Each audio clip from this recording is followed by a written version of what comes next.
So let me ask you, John McGuire asked this question. What would you go back and say to a young pastor if you had the chance? I know, that was a good question. I was hoping you wouldn't ask that one. No, and actually I think it was, if you could go back in time and give you advice. That's a good and way if to I say had, it. isn't that what Not exactly, but No. you can do it that way if you want. If I could write a letter to me, remember that country western song? Isn't that a great?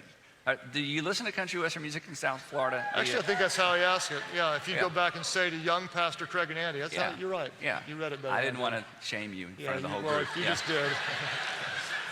Time number 4. I think the most important leadership lesson I learned, and I learned it, I wish somebody had told me this when I was younger, is work toward only doing what only you can do.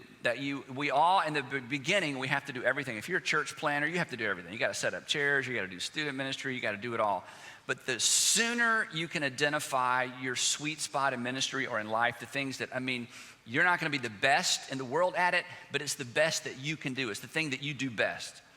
To identify that and to work as fast as you can in narrowing the scope of your busyness and your time to where you really are spending more and more and more and more on time on fewer and fewer and fewer and fewer things. And the faster you do that, the more impact that you make. And I spent too much time being, an inch thin and, a mile wide. And when it finally dawned on me, Andy, you're only good at a couple things. So just quit doing all that other stuff and somebody else will come along and do it. So the quicker you can have a schedule that allows you to be in your sweet spot, that's what I would tell myself. Great advice. It really is. That's the big win for everybody. For me, if I had to go back and talk to me at 28 when I started the church, I would tell myself a bunch. I'd say that God cares about this church more than you do, so relax.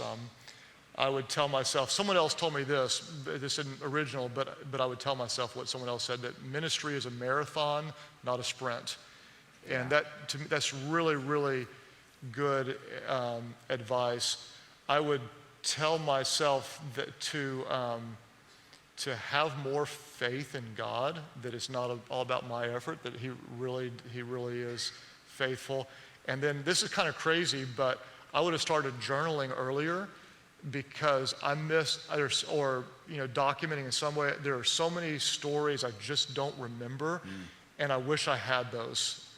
I'd write everything down along the way. I've done that in recent years, and it's really important to me because all the way down to my kids and what God has done. I'd want to better be able to go back and see His faithfulness.